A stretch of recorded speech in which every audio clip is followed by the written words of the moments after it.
ಸುದ್ದಿ ಡಬ್ಬಿಯಲ್ಲಿ ಈಗ ಮೂರನೇ ಸುದ್ದಿಯನ್ನ ನಿಮ್ಮ ಮುಂದೆ ಇಡ್ತಾ ಇದ್ದೀವಿ. ಬೆಳಗ್ಗೆ ಅಷ್ಟೇ ಫಸ್ಟ್ ಈ ಸುದ್ದಿಯನ್ನ ಬ್ರೇಕ್ ಮಾಡಿತ್ತು ನ್ಯೂಸ್ 18. ಬೆಂಗಳೂರಿನಲ್ಲಿ ಅಥ್ಲೀಟ್ ವರ್ಸಸ್ ಕೋಚ್ ಪತ್ನಿ ನಡುವೆ ಜಗಳ ಆಗಿದ್ದನ್ನ ತೋರಿಸಿದ್ವಿ. ಕಂಠೀರವ ಸ್ಟೇಡಿಯಂನಲ್ಲೇ ಇಬ್ಬರ ನಡುವೆ ಜಗಳ ಆಗಿತ್ತು. ತಳ್ಳಾಟ ನೂಕಾಟ ಆಗಿತ್ತು. ವೈರಲ್ ಆಗ್ತಾ ಇದೆ ಆ ಒಂದು ಇಬ್ಬರ ಜಗಳದ ವಿಡಿಯೋ. ಅಥ್ಲೀಟ್ ಬಿಂದು ರಾಣಿ ವಿರುದ್ಧ ಕೋಚ್ ಶ್ವೇತಾ ಗಲಾಟೆಯನ್ನ ಮಾಡಿರುವಂತದ್ದು. ಕಂಠೀರವ ಸ್ಟೇಡಿಯಂನಲ್ಲಿ ನಡೆದಿರುವಂತ ಗಲಾಟೆ. ಕೋಚ್ ಪತ್ನಿ ಶ್ವೇತಾ ಅವರ ವಿರುದ್ಧ ಹಲ್ಲೆಯ ಆರೋಪವನ್ನ ಮಾಡಲಾಗ್ತಾ ಇದೆ.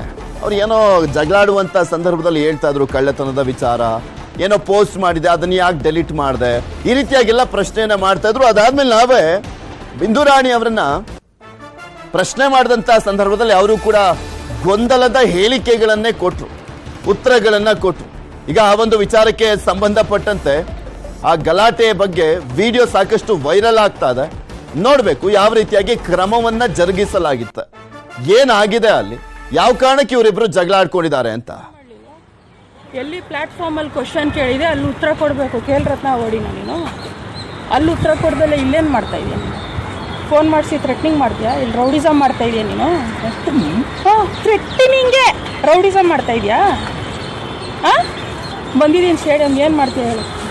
ಏನು ನಿರ್ತಿಸ್ತೀಯಾ? ಯಾರ ಹತ್ರ ಹೇಳ್ತಾ? ದೊಡ್ಡವ್ರು ಇನ್ವಾಲ್ವ್ ಇದ್ದಾರೆ ಅಂತ ಯಾರ್ಯಾರ ಕಡೆನೋ ಫೋನ್ ಮಾಡಿಸ್ತಾ ಇದೆಯಾ? ಏನು ಹೇಳೇ, ಏನೇ ಪರ್ಫಾರ್ಮೆನ್ಸ್ ನಿಂದು? ನಿಜ ಹೇಳು, ಸುಳ್ಳು ಯಾಕೆ ಹೇಳ್ತಾ ಇದೆಯಾ ಎಲ್ರಿಗೂ? ಹೇಳು ನಿಜ. ಕ್ರೀಡಾಪಟು ಬಿಂದು ರಾಣಿ ಹಾಗೂ ಕೋಚ್ ಪತ್ನಿ ಗಲಾಟೆ ವಿಚಾರಕ್ಕೆ ಸಂಬಂಧಪಟ್ಟಂತೆ ಕ್ರೀಡಾ ಸಚಿವ ನಾಗೇಂದ್ರ ಪ್ರತಿಕ್ರಿಯೆಯನ್ನು ಕೊಟ್ಟಿದ್ದಾರೆ. ಇಬ್ಬರ ಬಗ್ಗೆ ಕ್ರಮ ಕೈಗೊಳ್ಳುವಂತೆ ಸೂಚನೆಯನ್ನ ನೀಡಿದ್ದೇನೆ ಅಂತ ಹೇಳಿದ್ದಾರೆ. ಇವತ್ತು ಆ ಇಬ್ರು, ಅದರಲ್ಲಿ ಒಬ್ಬರು ಖಾಸಗಿ ಕೋಚ್ಗಳವರು, ಅಂದ್ರೆ ತರಬೇತುದಾರರು, ಒಬ್ರು ಬಿಂದು ಅಂತೇಳಿ ಹೆಸರು ನೋಡ್ತಾ ಇದ್ದೆ, ಮತ್ತು ಇನ್ನೊಬ್ರು ತರಬೇತುದಾರರ ಪತ್ನಿ ಅಂತೇಳಿ, ಅವರಿಬ್ರು ಕೂಡ ಜಗಳ, ಅಂದ್ರೆ ಒಬ್ರಿಗೊಬ್ರು ಸ್ಟೂಡೆಂಟ್ಸ್ ನನ್ನ ಹತ್ರ ಬರಬೇಕು, ನಿಮ್ಮ ಹತ್ರ ಬರಬೇಕಂತೇಳಿ ಏನೋ ಜಗಳ ಆಡ್ತಾ ಇದ್ದಾರೆ. ಆದರೆ ನಮ್ಮ ಇಲಾಖೆಗೆ ಸಂಬಂಧಪಟ್ಟದವರಲ್ಲ. ಆದರೆ ಕೇವಲ ಅವರು ಕಂಠೀರವ ಸ್ಟೇಡಿಯಂ ಅಲ್ಲಿ ಬಂದು ಟ್ರೈನಿಂಗ್ ಅಂದ್ರೆ ಮಕ್ಕಳಿಗೆ ಕೊಡಬೇಕಂತೇಳಿ ನಾವು ಎಲ್ಲರಿಗೂ ಮುಕ್ತವಾಗಿ ಅವಕಾಶ ಕೊಡ್ತಾ ಇದ್ವಿ. ಆದರೆ ಇವತ್ತು ಅವರು ಸಾರ್ವಜನಿಕರಲ್ಲಿ ಈ ರೀತಿಯಾದಂಥ ವರ್ತನೆಯನ್ನು ನಾವು ಕೂಡ ಖಂಡಿಸ್ತಾ ಇದ್ದೀವಿ.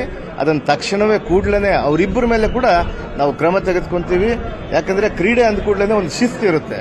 ಆ ಶಿಸ್ತನ್ನು ಬಿಟ್ಟು ಇವತ್ತು ಅವರು ಸಾರ್ವಜನಿಕರಲ್ಲಿ ಈ ರೀತಿ ವರ್ತನೆ ಮಾಡಿದ್ದಕ್ಕೆ ಕೂಡ ನಾವು ಅವ್ರ ಮೇಲೆ ಕ್ರಮ ತೆಗೆದುಕೊಳ್ತೇವೆ ಅಂತ ಹೇಳ್ತೀವಿ.